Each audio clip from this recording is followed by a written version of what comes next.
Oof. Oh.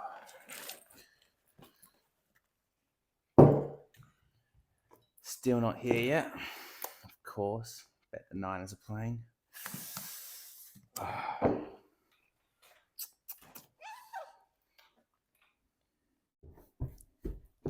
I'm here, guys. Sorry I'm late. I got a little caught up watching the football, but you've all got your notebooks out. Looks like we're ready to go. We've got another book recommendation for you today. And yes, this is required reading. Here, take your books out. Here's some copies for you, Henry. So guys, we are talking one of the best modern space operas that the genre has to offer. We are talking Sun Eater by Christopher Ruocchio. And yes, this is just a must-read series because of how good it is. Yes, Henry? So, Teach, this being a modern sci-fi, does it have some Dune influences? Yeah, that's exactly right. Being a modern sci-fi, you can see influences from Dune in there. Christopher Ruocchio himself is a massive Frank Herbert fan, and you can see a lot of his influences in his writing, specifically Dune, in that first book, Empire of Silence. So, why is Sun Eater by Christopher Ruocchio a must-read book? Well, firstly, it's because Christopher is a mad genius. This guy started writing the series when he was in his teen years, and he's one of the best writers I personally have ever read. The fact that he was able to write this at the age he did and is still just continuing to put out great book after great book is very impressive. He writes at a very high level. His prose is very descriptive. It's very beautiful, and there's a lot going on in the background of his books. There's a lot of politics. There's a lot of themes that Christopher likes to discuss and go into that are all just executed at such a high level. Christopher is a mad genius. He took on a big task with this first series, but he's definitely worth checking out because of this. And he's just one of the most talented authors you will read. So, where does this series thrive? Where does it fall? What are the strengths and weaknesses of Sun Eater? Firstly, as we already discussed, Christopher's writing and prose is probably the highlight of the book. Especially book one is just Christopher showing off how good a writer he is. Not too much plot happens, it's a bit slow. That's why we have pacing on both of these sides as well, as some of his books, just perfect pacing. Books 3, 4, 5, all paced out really well. Books 1, 2, and 6 has room to improve. There's some slower moments that feel unnecessarily slow. They're building up to something, but they could build up quicker in some people's opinions, mine included. Character work. Christopher does fantastic characters, particularly the main character and some of the side characters around him. Some of the other side characters, it takes him a while to build up before you get that same level of connection to them. So his side characters are both a strength and a weakness. It just depends on the book and the character in particular. But he does a fantastic job with our main character for this book, along with the world building and the plot. We're going to dive into the world building later, but this is a massive space opera set about 20,000 years in the future. Yes, there are aliens out there, and they are scary. Plot, fantastic. We're going to dive into this real soon, but one of those unreliable narrator sort of stories with the chosen one, with the Messiah, humans versus aliens, very interesting. He creates epic moments. There's just some battles, there's some scenes, there's some just truly cool stuff that goes on in his books that he's just really good at. He creates great villains. The action in his books, just like the epic moments, really well done. And book covers. I know in this class we don't typically talk about the book covers when we're talking about why you should read books, but both the UK and the US covers for this series are truly phenomenal and really stand out. Christopher, as we were talking about before, he wears his influences on his sleeves, so you can see some of your favorite authors' sort of signature flavor show up in this series.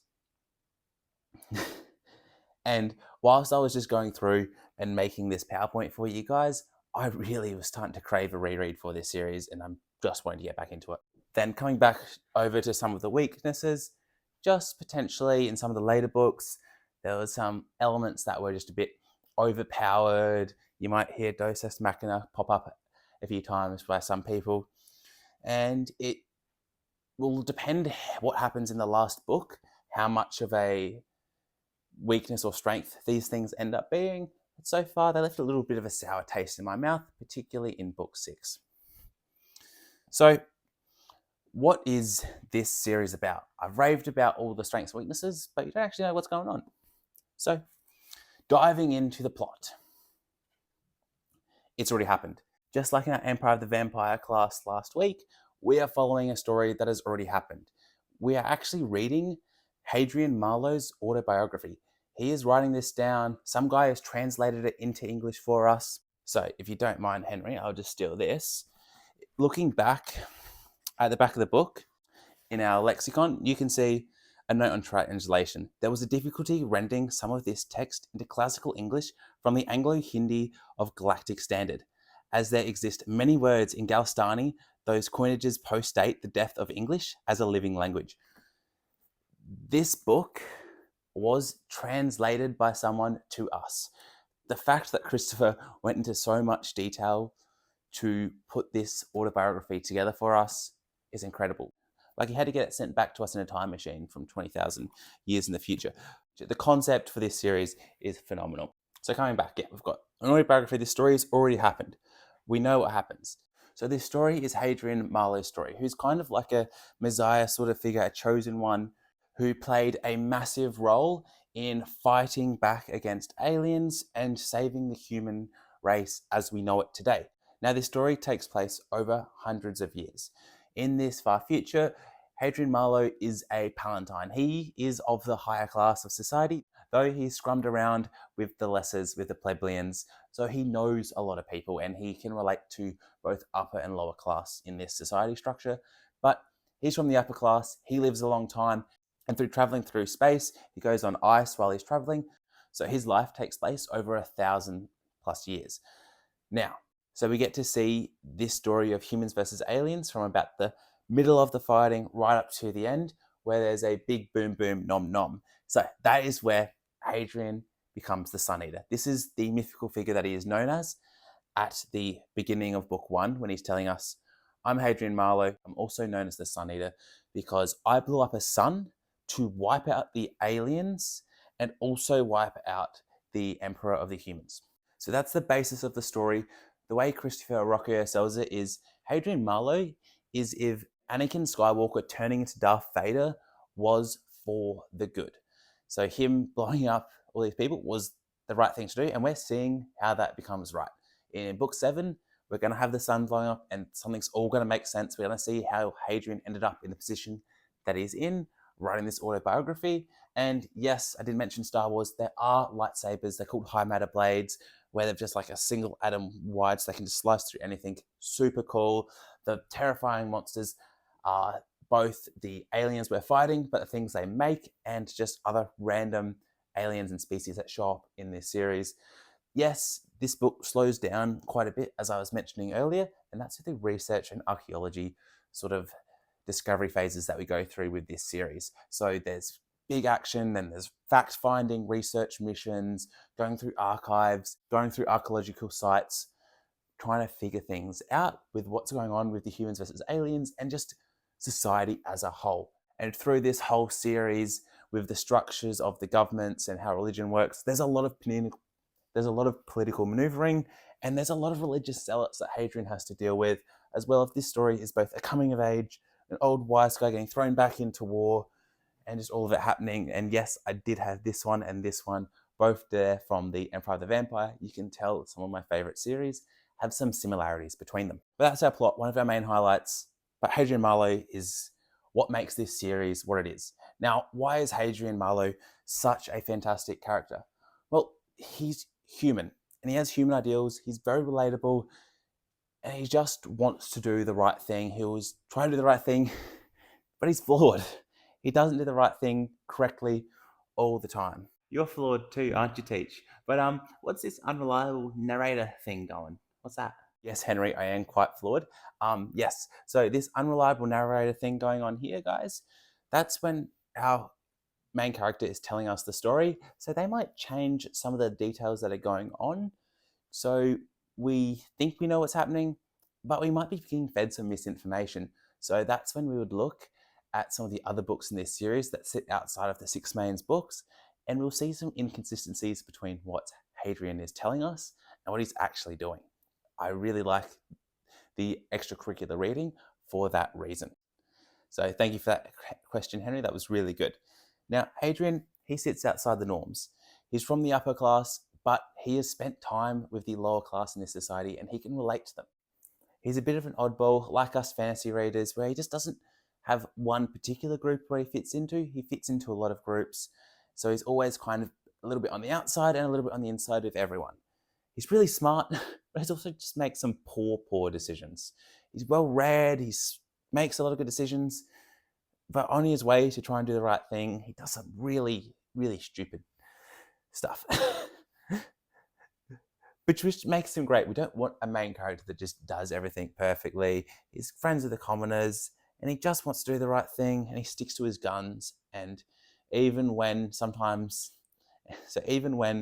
people with more power than him are telling him he needs to get out of the way, he will just try to do the right thing. So Hadrian is just a standout and is one of the key factors for making this series so good.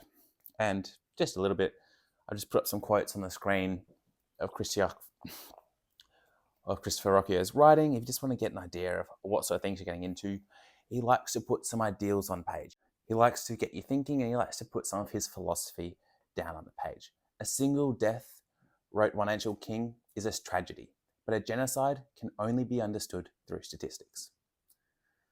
To love is in part the attempt to become a creature worthy of love. There's some pretty cool quotes, don't you think? But diving into the world building, we've got some artwork brought to us by Broken Binding. Now just look at this. So these are our alien seals, and these are the bad aliens that are trying to destroy all of humanity. They do some pretty horrible things that you'll find out throughout the series. And here is Hadrian fighting back with one of our lightsabers, these high matter blades. Incredible scene. This is from one of the best moments of book 2. Got some cool artwork from another one of the special editions. No special moments here, just some cool art. Then we've got a massive evil robot just looking down upon Hadrian. We've got some flying sentinel beings that we learn more about throughout the series. We get a good look at just all the different lands, all the different vibes we've got going on. The world building for this series is absolutely massive. Set 20,000 years in the future, humanity is spread out quite a bit across the stars, and we've got very futuristic tech, but some very old government styles. We've gone back to a Roman Empire sort of leadership, but there's trillions of humans across thousands of planets, lots of cultures, lots of worlds, and the other aliens, the other species that show up in this are really well thought out. It's really well done. So putting this whole series together, what are we getting? We're getting a series written by one of the best authors in this genre at the peak of his game. And simply, it's a big, epic, massive space opera. It's a big story in space, epic proportions, just sci-fi and fantasy combined together for something beautiful. It's the autobiography of this messianic figure from this imagined future, and it's just a simple humans versus aliens story that is sprawling hundreds of years, hundreds of planets that are all leading to a moment that we know what's going to happen, but somehow, because the author is so good, the tension just builds every single book. And it's just a fun book. It's just epic moments, but there's also some real sad moments, real dark moments. You'll go through a spectrum of emotions reading this series, and it's just something you have to check out. This all sounds great, Teach. So how many books are there? And did you say there's some extra reading outside of the series? Yes, Henry? Great question, mate. Yeah, so there's 6 main books in the Sun Eater series: Empire of Silence, Howling Dark, Demon in White, Kingdoms of Death, Ashes of Man, Disquiet Gods, in that order. And you can just read those 6 books and Hadrian will lay it out to you. You'll understand what's going on and you'll have a fantastic time. Now, Christopher's written 6 other novellas and short story collections that you can read, and he's laid them out in this order for where they sit. So after the first book, Empire of Silence, which I will say is one of the slower books of the series, not too much happens, This is a very hyped up series, so a lot of people go into this book one with a lot of expectations and they get very disappointed. Not because it's a bad book, it's a perfectly fine read, but this is more Christopher showing off his writing skills and setting up the plot. So it's kind of like a prequel novella that should be 200 to 300 pages rather than a full 600-page novel. But it sets the scene well and it leads perfectly into Howling Dark, which is another slower book, unfortunately. This should be a book one and this should be a novella. That's my own controversial opinion. But the first 50% of this book is slow, then things start building, and then the last 15% of Howling Dark blow your mind, and then you are bored in for the rest of the series. So just go into this series with the right expectation. Slow, slower than a crazy ending, perfect book, perfect book, perfect book, 50% perfect, 50% flawed. Just because it's longer, it's a bit slower, and there's some choices that both work and don't, depending on the reader and the choice. Now, going back to the reading order, after book one, there is a novella that follows Hadrian's family after the events of book one. And Hadrian's family isn't a family we get to see much of in this series, not really at all. So it's fun to see them, but it doesn't play any role in the bigger series, though it's The Lesser Devil is one of my favorite books of all time. It reminds me of my favorite Star Wars The Clone Wars arcs. But it's not important to the read, it's just a bit of fun. Then after book two, Howling Dark, there's another novella, Queen Amid Ashes, where we just get to see Hadrian on a mission doing some stuff. This one is not very important at all. It gets referenced once in one of these later books, but it really highlights how bad the aliens Yeltsin are. So I would say it is a good read. But the most important read of all the non-Sun Eater books is the first short story in Tales of the Sun Eater Volume 1, the short story titled Array. That short story gets referenced in every single book multiple times. It is the most important piece of Sun Eater content that is not in the main novels. I highly recommend you get Kindle Unlimited just on a free trial or something so you can read the first short story in Tales of the Sun Eater Volume 1. You don't have to read the rest. The short stories don't all play big roles, but they do have some cool moments that do show up in the rest of the series. But the first one there, very important. Then Demon in White is just one of the single best novels ever written. Just pure brilliance. Tales of the Sun Eater Volume 2. I haven't read all of this one yet, but there were some cool moments from it that played a role in Kingdom of Death and Ashes of Man, which were originally written to be one book, but they just ended up being too big. So Christopher broke them up into two and extrapolated some things out to make two full novels. Kingdoms of Death leads right into Ashes of Man, and it's just utterly brilliant. Just two of my favorite books of all time. Dregs of Empire takes place in between Ashes of Man and Disquiet Gods. It's called a novella, but it's a full novel. It's a big book.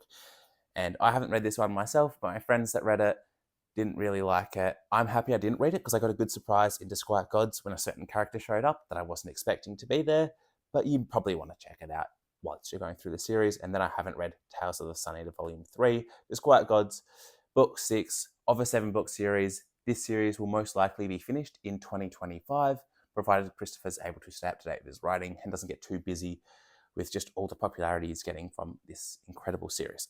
Now, thank you all for taking the time to sit and listen to me ramble about books. I hope you end up picking this one, and it would really help me, guys, if you could just like this video, leave a comment, let me know what sort of content you want next, what sort of series you want me to cover. And if you want to see more, make sure you subscribe.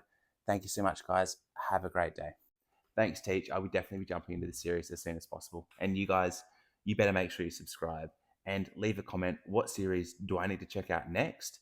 And don't worry, guys. Teach is a big Red Rising fan and is going to be doing a Red Rising video for us soon.